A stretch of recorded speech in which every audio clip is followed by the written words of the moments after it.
Dê um aplauso ao Senhor. Glória a Deus.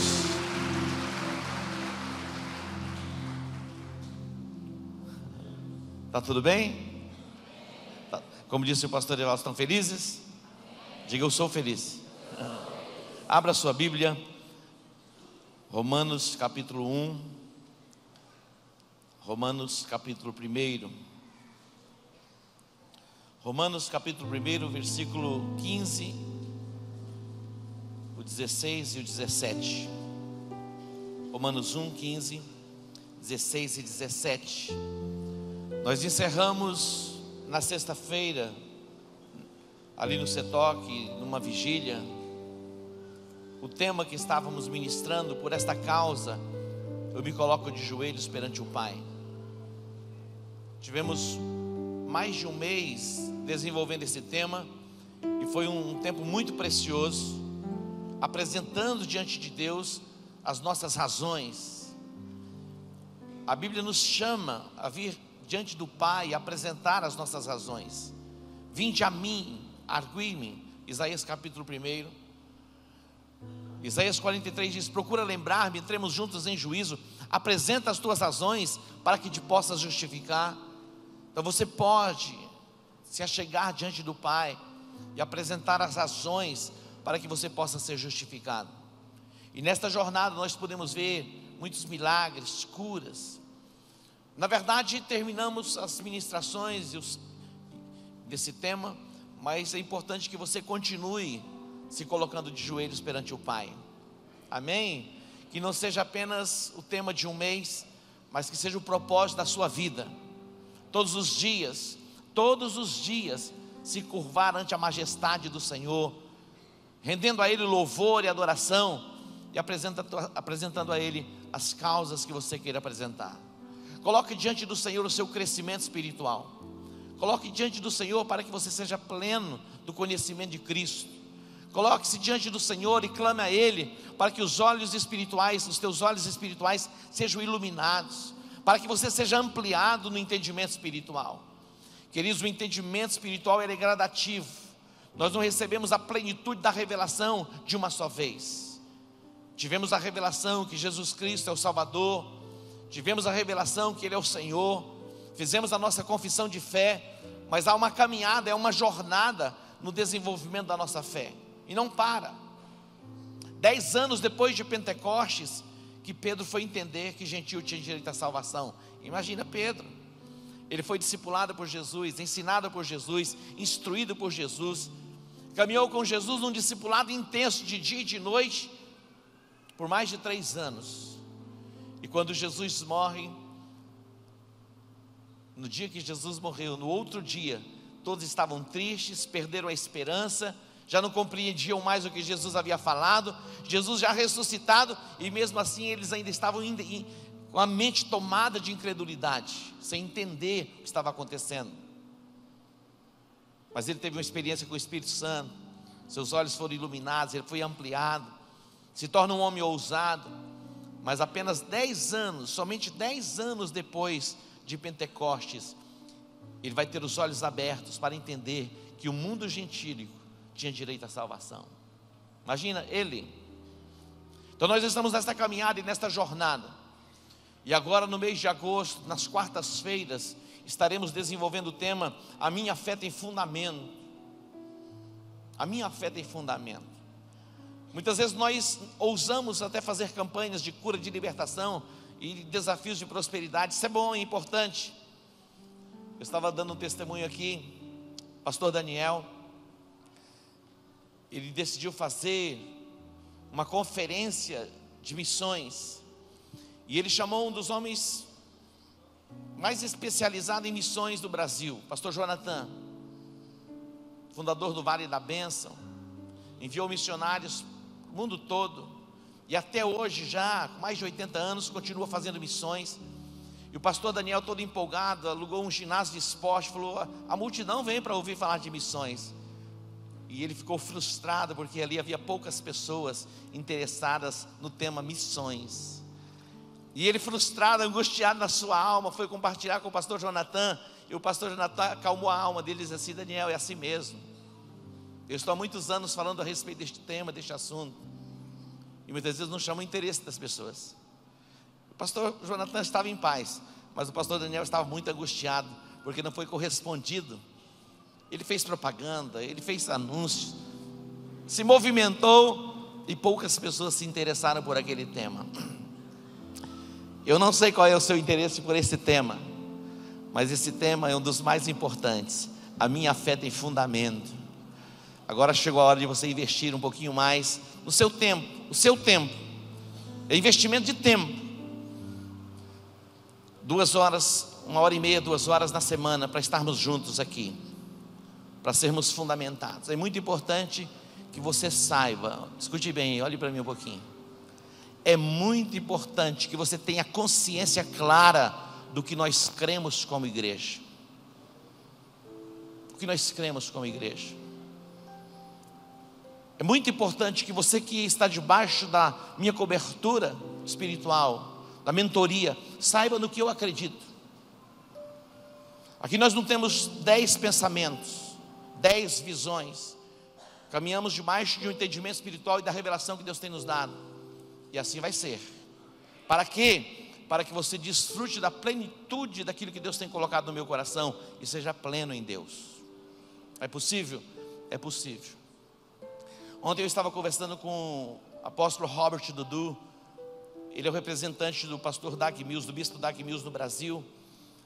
E ele estava falando da experiência. Eu comecei a perguntar para ele quando que ele teve a experiência com Jesus e como que Dag Mills teve a sua experiência com Jesus.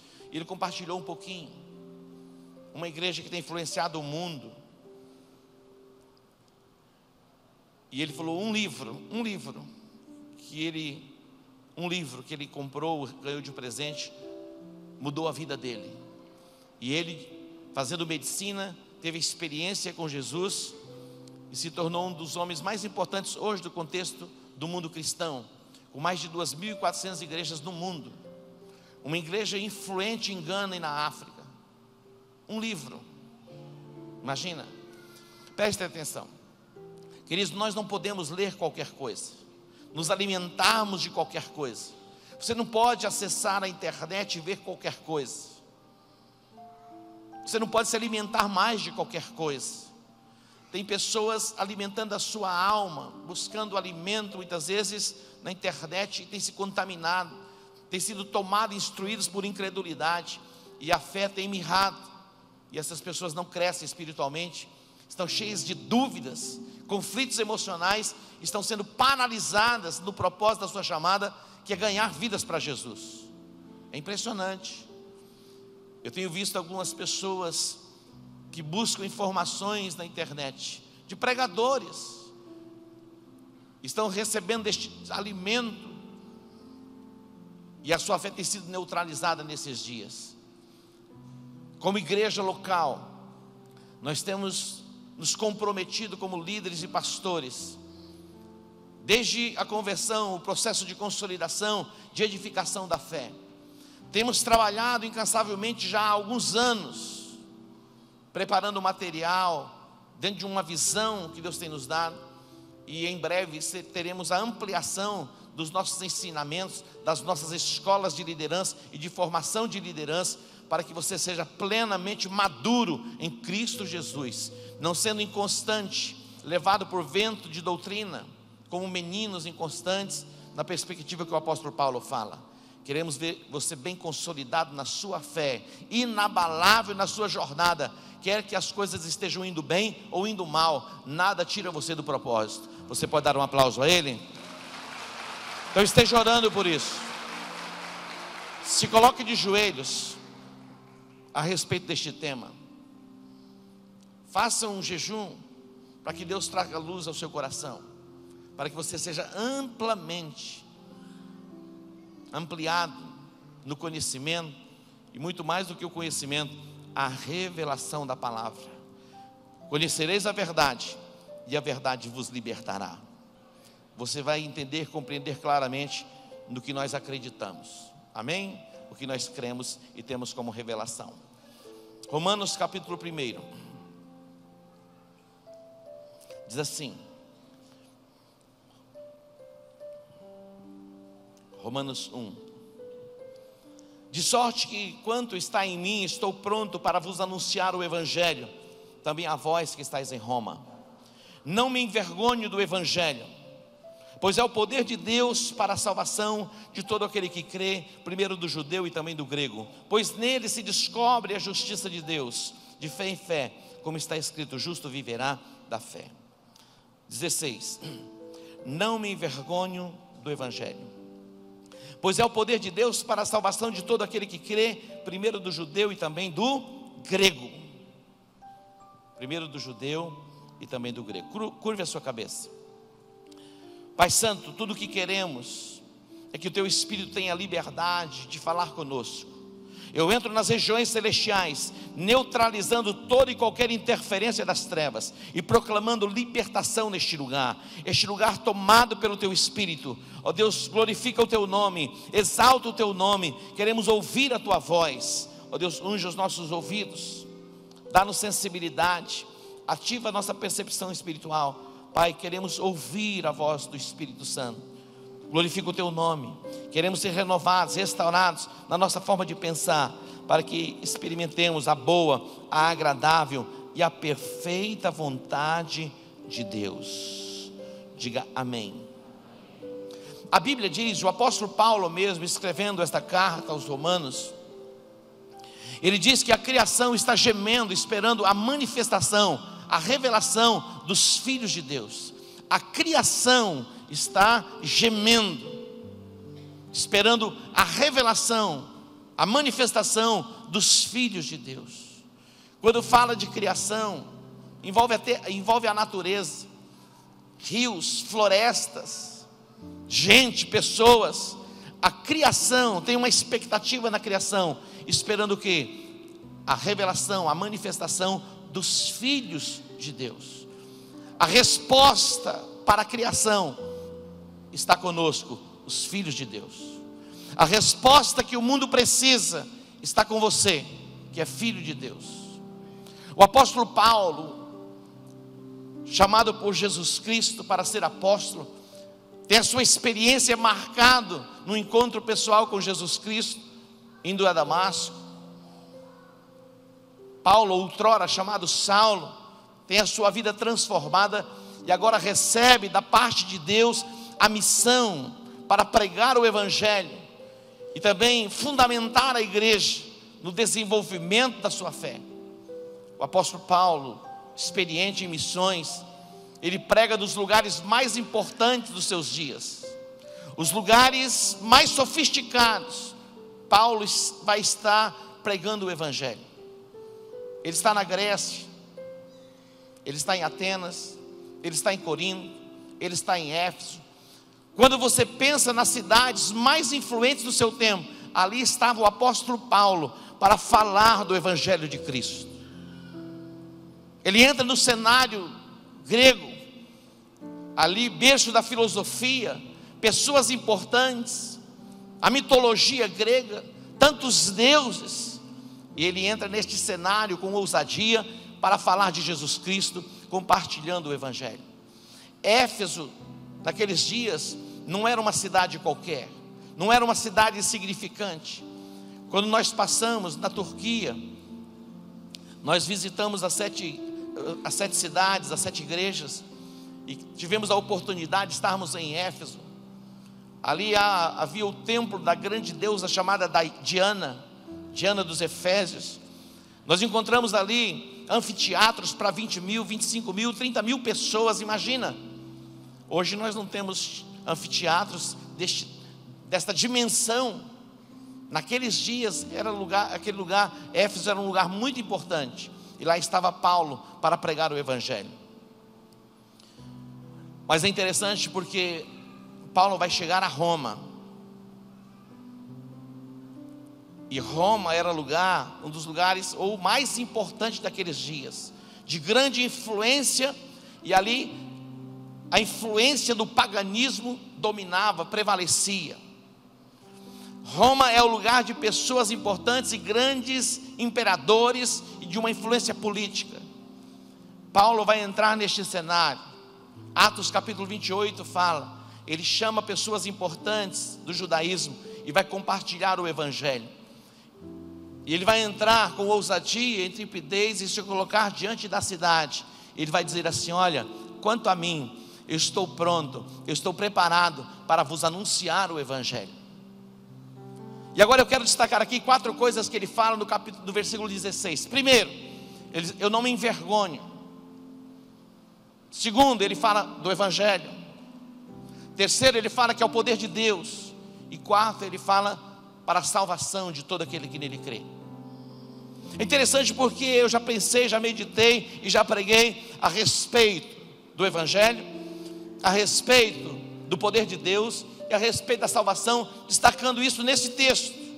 Mas algo me chamou a atenção, meditando e pensando a respeito desta palavra, esta primeira expressão, onde ele diz: não me envergonho.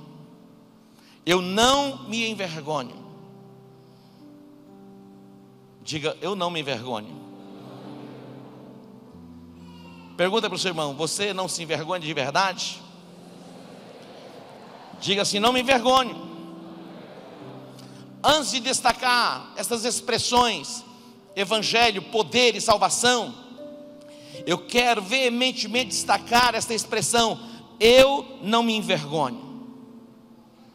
Seja nos lugares mais simples ou nos lugares mais sofisticados, seja diante de pessoas indoutas, sem formação intelectual, ou diante das pessoas mais importantes da sociedade, nós podemos proclamar e dizer: eu não me envergonho do evangelho. É interessante, muitos de nós ficamos receosos de assumir a nossa identidade. E a minha oração veementemente nesses dias é que estas cadeias e debilidades e fragilidades da nossa alma, quanto ao nosso comprometimento com a nossa fé, sejam arrancados do nosso coração. O apóstolo Paulo não estava num lugar comum. O apóstolo Paulo não estava num lugar qualquer. Ele estava diante das pessoas mais influentes dos seus dias. Quando nós vamos a um casamento de um amigo, quando nós vamos a uma festa de amigo, quando nós nos encontramos na roda de amigos, como nós nos comportamos na identidade de um cristão autêntico? Muitas vezes nós nos apequenamos na expressão daquilo que acreditamos. Muitas vezes nós nos apequenamos na expressão da nossa fé. E muitas vezes ficamos receosos. E muitas vezes até oprimidos diante de pessoas do nosso relacionamento, ou mesmo pessoas que não são do nosso relacionamento. O apóstolo Paulo já havia passado por tantos lugares importantes, e em todos os lugares importantes ele expressa a sua fé. Agora o desafio é expressar a fé em Roma, chamada Senhora do Mundo, a nação da influência pagã.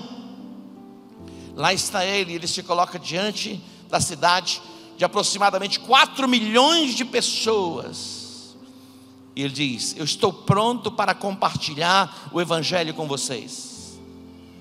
E eu não me envergonho do evangelho, porque o evangelho é o poder de Deus para a salvação de todo aquele que nele crê, primeiro do judeu e depois do grego.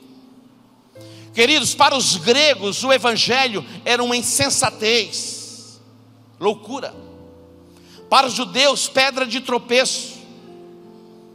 Pessoas desqualificadas, pessoas fracas nas suas mentes, seguiam o evangelho.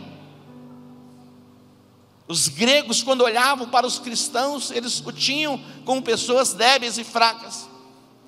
Nietzsche, um pensador, ele diz: o evangelho morreu na cruz. Ele cunhou aquela expressão: Deus está morto. Mas o evangelho, ele permanece, e ele nos alcançou, e ele vai continuar, porque é o poder de Deus para a salvação de todo aquele que nele crê, primeiro do judeu, depois do grego. No evangelho, pelo evangelho, se revela, se conhece a justiça de Deus. Se conhece a justiça de Deus, o plano da redenção, Jesus assumindo o nosso lugar na cruz do Calvário. Só é possível conhecer a justiça de Deus pela pregação do Evangelho. Se eu pudesse, eu poderia parar aqui, dentro desta chamada de consciência, para nos expressarmos como o apóstolo Paulo se expressa: eu não me envergonho. Não se envergonhe da sua fé. Muitas pessoas podem até ter você como um ser de segunda categoria, mas na verdade você sim é o ser de primeira categoria, porque você teme a Deus. Você pode dar um aplauso a Ele?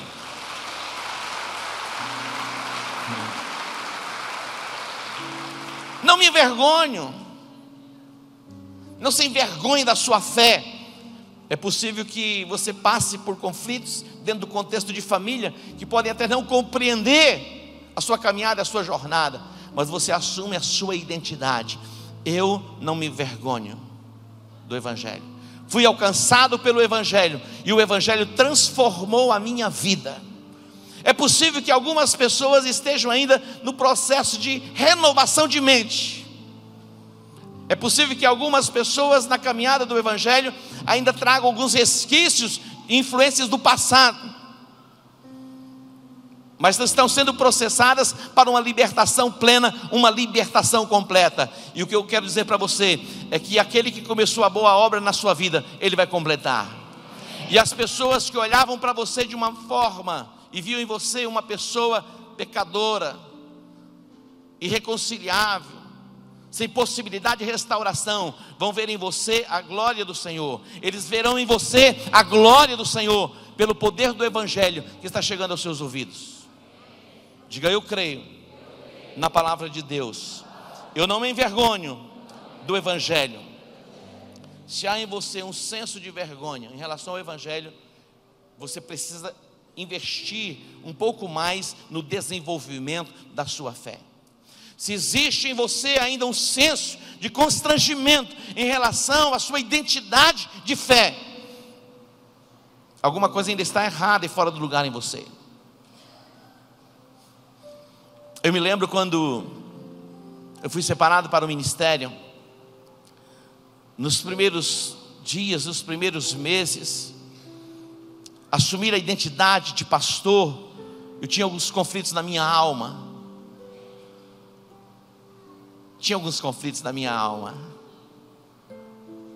Me lembro na empresa, ainda como empresário, de repente alguém, pastor, muitas vezes aquilo. E quando eu fui separado ao apostólico, para assumir a identidade de apóstolo, em Campo Grande, não havia apóstolos naqueles dias. Fomos a primeira geração praticamente do Brasil, fora Manaus, a recebermos a unção apostólica.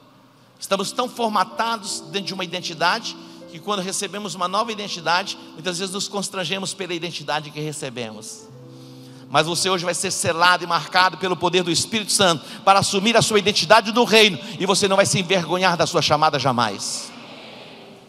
Você vai poder entrar no ônibus, você vai poder entrar no avião, você vai poder chegar nas festas e nos lugares mais simples ou mais top da galáxia. A juventude fala assim, né? E você vai entrar, e você vai sorrir, e você não vai precisar se colocar num púlpito diante de todo mundo e proclamar: ei, não me envergonhe do Evangelho. Você não precisa falar. Está aqui dentro de você, está aqui na sua mente. Esse constrangimento pode ser quebrado de uma vez por todas, e você assumir esta identidade para a proclamação do Evangelho. Eu não me envergonho do Evangelho. E o que é o Evangelho? O Evangelho são as boas novas. Vem do termo grego, quando alguém ia à guerra, o exército ia à guerra, alguém trazia as boas novas de vitória e compartilhava com o rei. Nós vencemos a batalha, nós vencemos a guerra, então alguém vinha e trazia a boa notícia. Evangelho é boa nova, boas novas. As boas novas é a proclamação do Evangelho. Nós não temos neste altar más notícias para compartilhar com vocês. O que temos neste altar é o compartilhar das boas novas, daquilo que Jesus fez por nós na cruz do Calvário. Ele morreu por nós, Ele assumiu o nosso lugar, Ele levou sobre si os nossos pecados, Ele levou sobre si as nossas maldições, Ele levou sobre si as nossas enfermidades, as nossas dores. O castigo que nos traz a paz estava sobre Ele, e pelas suas pisaduras nós somos sarados. Quantos aqui acreditam que Jesus levou os pecados na cruz? Agora, quantos acreditam que Jesus levou as enfermidades? Já diminuiu. É a mesma coisa. O mesmo Jesus que levou os pecados, Ele levou as nossas enfermidades. Isaías 53 fala das duas coisas que Ele fez. As boas novas é que Jesus morreu no seu lugar. Ele assumiu a sua identidade de maldição e te fez filho, herdeiro, conforme a promessa. Diga boas novas. Paulo, ele está ali diante daquela cidade tão grande, tão influente, tão importante. Ele diz: eu não me envergonho do Evangelho. Eu vou proclamar a vocês o que Jesus fez na cruz do Calvário, a obra extraordinária da redenção que se revelou e se manifestou através de Jesus Cristo. E lá está Paulo, diante de toda a cidade, se expondo, proclamando aquilo que ele acreditava, proclamando aquilo que ele cria. Ele diz: eu não me envergonho do Evangelho. E ele diz: é o poder de Deus. Essa palavra poder é dunamis, a capacidade de gerar milagres, de fazer milagres. Queridos, este poder está liberado à igreja, está sobre as nossas vidas. O Evangelho é o poder e traz consigo a capacidade de fazer milagres extraordinários, maravilhosos, poderosos, transformando vidas. O próprio Paulo foi alcançado pelo Evangelho ainda na sua identidade de Saulo, no caminho de Damasco. Ele tinha uma identidade, a identidade de um homem religioso, que guardava preceitos religiosos, alucinado em perseguir os cristãos. Ele vai ter o seu encontro com Jesus, vai ser marcado por Jesus e vai ser transformado em um novo homem, recebendo uma nova identidade, e vai ser transformado no grande apóstolo Paulo. Nós vimos o poder do Evangelho, o poder, a unção do Espírito Santo sendo derramada sobre Simão. Depois recebe a identidade de Pedro. Simão era um homem inconstante, olha só, exatamente isso que representava o nome dele, inconstante. Você conhece alguém inconstante? Começa as coisas e não termina. Uma hora está de um jeito, outra hora está de um outro jeito. Uma hora está animado, outra hora está desanimado. Uma hora está alegre e eufórico, outra hora está melancólico. Pessoas assim. Simão era assim, um homem instável, mas vai ter uma experiência com Jesus e vai ter uma experiência com o Espírito Santo. Vai ser marcado pelo poder de Deus, e as cadeias da instabilidade caem por terra. O Evangelho traz consigo essa capacidade de libertar-nos, A liberação do Espírito de Deus, do poder de Deus sobre nós, nos coloca em liberdade plena. Paulo está dizendo: olha, eu não me envergonho do Evangelho, é o poder de Deus. O Evangelho traz consigo esta capacidade poderosa de operar sinais, maravilhas e prodígios. Diga: eu creio no poder do Evangelho. Há poder suficiente para mudar a tua história, para quebrar em você os grilhões de uma identidade, de uma influência que vem desde a sua tenra idade, e que te deixa cativo e aprisionado na vida de pecado, ou mesmo na instabilidade da jornada de uma conquista pessoal, familiar ou profissional. O Evangelho que nós pregamos é o Evangelho que traz consigo esta capacidade de nos libertar completamente. De nos libertar completamente. Lá estava Paulo, naquele lugar tão sofisticado, influência e regência do paganismo para as nações. Estou aqui para proclamar o Evangelho de Cristo. A Bíblia diz que Jesus, ele percorria as cidades e as aldeias, e ele pregava o Evangelho, ele ensinava nas sinagogas, e ele curava os enfermos, ele expulsava os demônios. Este é o Evangelho que nós pregamos. O Evangelho que salva, o Evangelho que liberta, o Evangelho que transforma, o Evangelho que cura, o Evangelho que quebra as cadeias da pobreza e da miséria na nossa vida. O Evangelho que quebra os grilhões da maldição que foram estabelecidos na terra pela transgressão e o pecado da rebelião e da desobediência de Adão. A terra foi ferida por maldição, mas o sangue de Jesus vertido na cruz foi derramado para nos redimir, e o preço foi pago para que você não viva debaixo de maldição, mas que você viva na plenitude da bênção. Você pode dar um aplauso a Ele?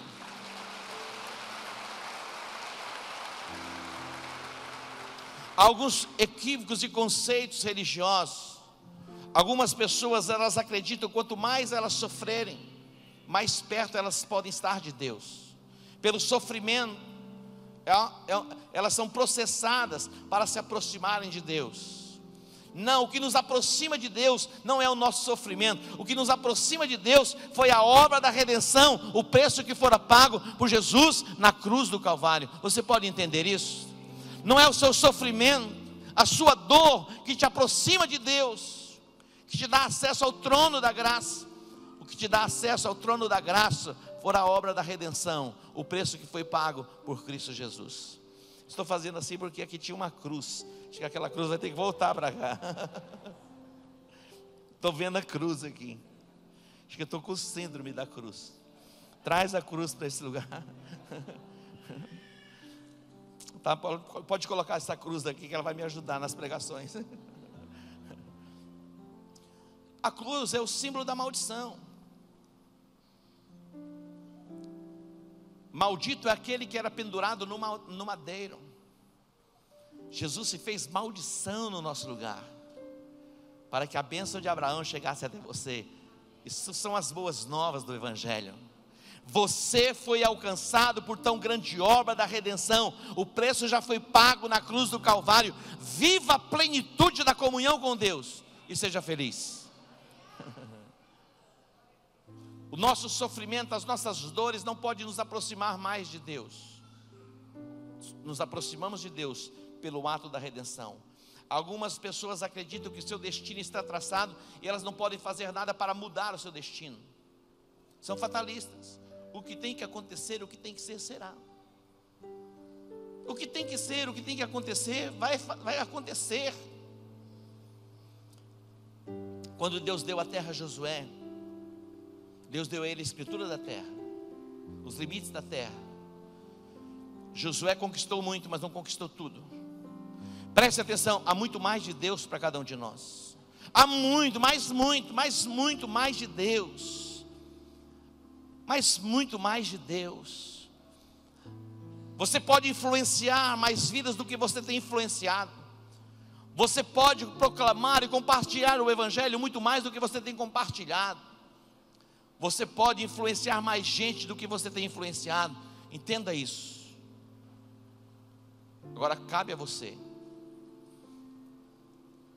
Há equívocos, há sofismas, há conceitos, há ideias que têm uma aparência de verdade, mas é uma mentira. Algumas pessoas acreditam que elas têm que esperar simplesmente pacientemente, porque o que tem que ser vai ser, não precisa fazer nada. Vou armar a minha rede, esperar para ver acontecer, porque vai acontecer. O que vai acontecer? Vai continuar dormindo na rede. Um berço esplêndido. Caleb, ele se posiciona e ele diz: eu tenho uma promessa sobre a minha vida. Ele fala: Josué, você sabe o que Moisés falou ao teu respeito, ao meu respeito, quando ele nos enviou de Cades Barnea para espiar a terra. Agora chegou a hora de tomar posse da terra. Eu estou com 85 anos, mas em mim, na minha mente, é como se eu estivesse com 40 anos. 45 anos se passaram. Tem muita gente cansada na mente, cansada na alma. Estou cansado. Essa questão da canseira vai ser arrancada da sua mente. Há promessas de Deus para que sejamos frutíferos ainda na velhice. Amém? Tem gente na jornada que a gente vinha de nação, aposentando com 40 anos. Tinha direito, porque a lei era assim. A média de menor, mas agora aumentou. Então tem que se aumentar também. Para que se aposentar com 45 anos? Por que se aposentar com 50 anos? Lógico, quem tem direito de se aposentar, se aposenta mesmo, tem direito. Trabalhou debaixo da lei, trabalhou 30 anos, isso aí ou mais, tem o direito. Não estou dizendo que não tenha direito, mas vai ter que ter mudança. Mas algumas pessoas se aposentaram, e aposentaram na mente também, na alma. E o cérebro liberou comandos para o organismo, para o corpo, dizendo: você está velho, você está cansado, você está acabado, você está exausto. Todo dia alguém me pergunta: você está cansado? Você está cansado? Você está cansado? Todos os dias. Falei: será que eu estou com a face assim, o meu semblante cansado? Fazer algumas coisas assim, né, para poder ativar. Lógico, vai chegar na idade. Se eu tivesse meus 17, 18 anos, seria diferente. Mas não estou cansado. Amém? Diga para o seu irmão: não estou cansado. E não vou me cansar tão cedo. Eu vou prosseguir para proclamar o Evangelho, que é o poder de Deus para a salvação de todo aquele que nele crê. Primeiro do judeu e depois do grego. Aquela mulher que estava condenada à morte com fluxo de sangue, ela decidiu. Ela chegou: eu não quero mais continuar assim. A morte estava diante dela. Ela investira tudo o que ela tinha, buscando a solução, e não encontra. E ela ouviu falar de Jesus. Mas os conceitos religiosos não permitiam que aquela mulher entrasse no meio da multidão.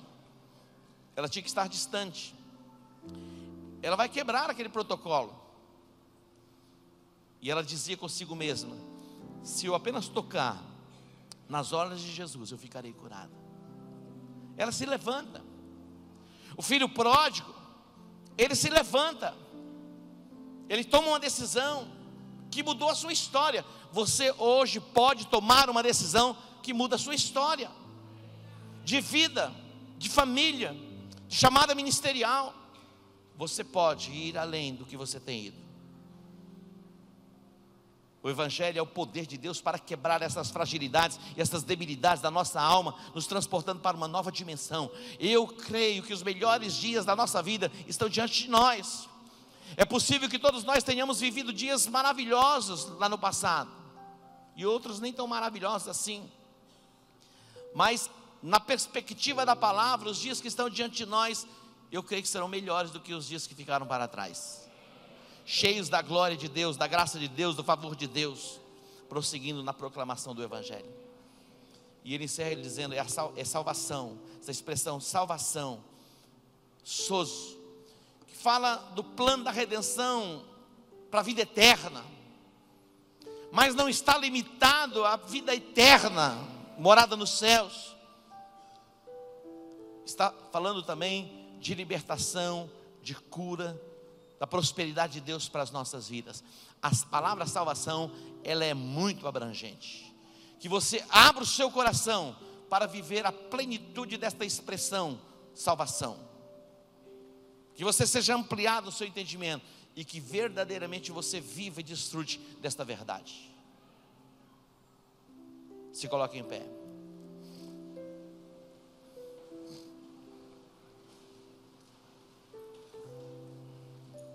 Essas palavras são palavras-chave: salvação, Evangelho, poder e salvação.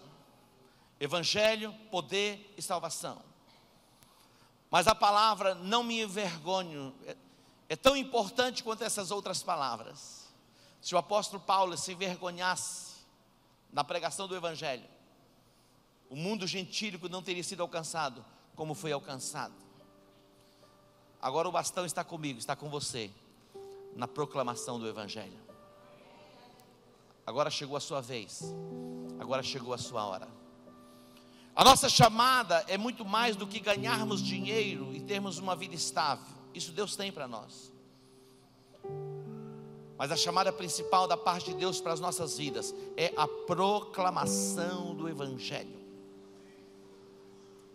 A sua casa, o seu lar, base de proclamação do Evangelho. A sua influência no mercado de trabalho, proclamação do Evangelho. A sua influência na universidade, na faculdade, pregação do Evangelho. Que você traga em você esta marca e você possa se expressar como o apóstolo Paulo se expressou.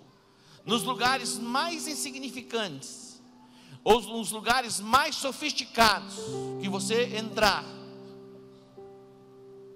que esse sentimento inunde a sua mente, a sua alma.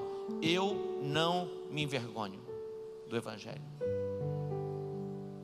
Não se apequene na sua fé, naquilo que você acredita. Deixa Deus te usar poderosamente para a salvação, para a libertação. A criação está gemendo. Deus vai abrir os teus olhos espirituais para que essa percepção ativada, para você compreender a necessidade das pessoas. Elas estão caminhando na direção do inferno, e você tem a resposta pela proclamação do Evangelho. Levante suas mãos aos céus. Pai Santo, nós te adoramos, nós te bendizemos. Te agradecemos, ó Deus, por este dia, o primeiro dia da semana, a oportunidade que temos de estarmos reunidos como igreja, buscando a tua face. Eu sei que o Senhor está presente, meu Deus. A minha oração é para que sejamos ampliados no nosso entendimento, e as cadeias das debilidades da nossa alma, na proclamação do Evangelho, meu Deus, o sentimento de inferioridade que muitas vezes toma conta da mente, da alma dos teus filhos, que esta regência seja arrancada, quebrada, neutralizada pelo poder do nome de Jesus. Que a unção e o poder do Espírito de Deus seja derramado agora sobre a sua vida. O espírito de ousadia para a proclamação do Evangelho, para compartilhar as boas novas de salvação, de libertação e de cura. Eu ordeno a bênção do Senhor sobre a tua vida. Eu proclamo o renovo do Espírito Santo sobre todo o teu ser. Recebe, minha irmã, recebe, meu irmão, a unção, o poder do Espírito Santo. Agora seja ativado pelo poder do Espírito na chamada profética, na proclamação do Evangelho, na libertação dos cativos. Recebe agora a unção, a virtude e o poder do Espírito de Deus. Espírito Santo, ajuda-nos a vivermos intensamente a chamada. Ajuda-nos, Espírito Santo, a cumprirmos a missão como igreja, na proclamação do Evangelho, na libertação dos cativos. As regências espirituais que operam nos lares sejam quebradas pelo poder do nome de Jesus, pelo poder do Evangelho. Eu ordeno a bênção do Senhor sobre a sua vida, agora no nome de Jesus. Recebe no nome de Jesus a unção, o poder do Espírito Santo para viver esta chamada plenamente. Diga: eu recebo em o nome de Jesus. Diga: eu recebo em o nome de Jesus. Dê um aplauso a Ele. Glória a Deus. Graças a Deus. Amanhã temos um encontro empresarial. Na quarta-feira, esteja orando, esteja jejuando. Faça o seu propósito de jejum pelo seu crescimento espiritual, para que você seja ampliado no entendimento, no desenvolvimento da sua chamada, para que você seja consolidado na sua fé. O que é a fé? É o conjunto de coisas que você acredita. Que você seja ampliado nesse entendimento. Amém? Passe lá, você que é casado, fale com o pastor Joaquim, faça a sua inscrição e venha participar do curso de casais. Deus que te abençoe, um beijo, shalom.